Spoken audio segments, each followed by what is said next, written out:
देवराज्य सेव्यमान पावनाग्रिपङ्कजं व्यालयज्ञसूत्रमिन्दुशेखरं कृपाकरं नारदादियोगिवृन्दवन्दितं दिगम्बरं काशिकापुराधिनाथकालभैरवं भजे।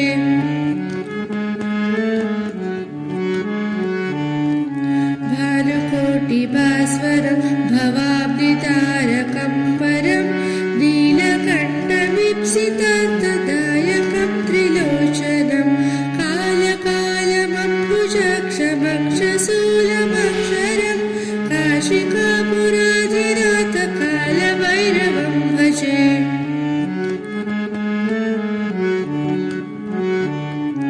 शूलटङ्कपाशदण्ड पाणिमादिकारणं श्यामकायमादिदेवमक्षरं निरामयं भीमविक्रमं प्रभुं विचित्रताण्डवप्रियं काशिकापुराधिनाथकालभैरवं भजे।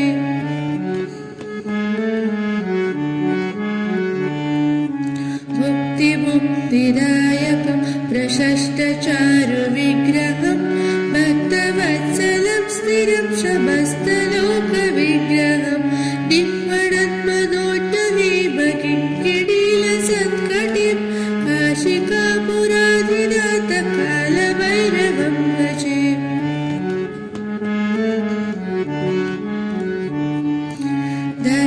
धर्मसेतुपालकं त्वधर्ममार्गनाशकं कर्मपाशमोचकं सुशर्मदायकं विभुं स्वर्णवर्णकेशपाशशोभिताङ्गनिर्मलं काशिकापुराधिनाथकालभैरवं भजे।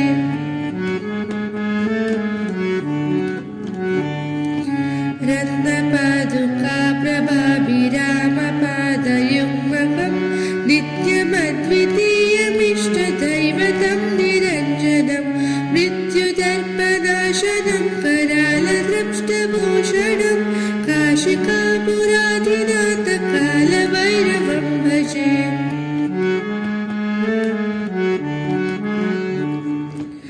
अट्टहासभिन्नपद्मजाण्डकोशसन्ततिं दृष्टिपातनष्टपापजालमुप्रसासनम् अश्यसिद्धिदायकं कपालमालिकाधरं काशिकापुराधिनाथकालभैरवं भजे।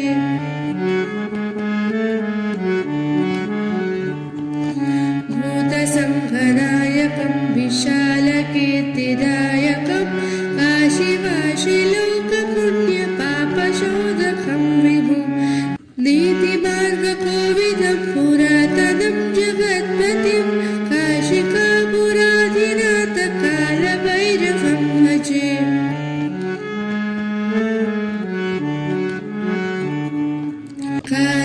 कालभैरवाष्टकं पठन्ति ये मनोहरं ज्ञानमुक्तिसाधकं विचित्रपुण्यवर्धनं शोकमोहदैत्यलोभकोपतापनाशनं ते प्रदत्ति कालभैरवाङ्घ्रिसन्निधिं ध्रुवं ते प्रदत्ति काल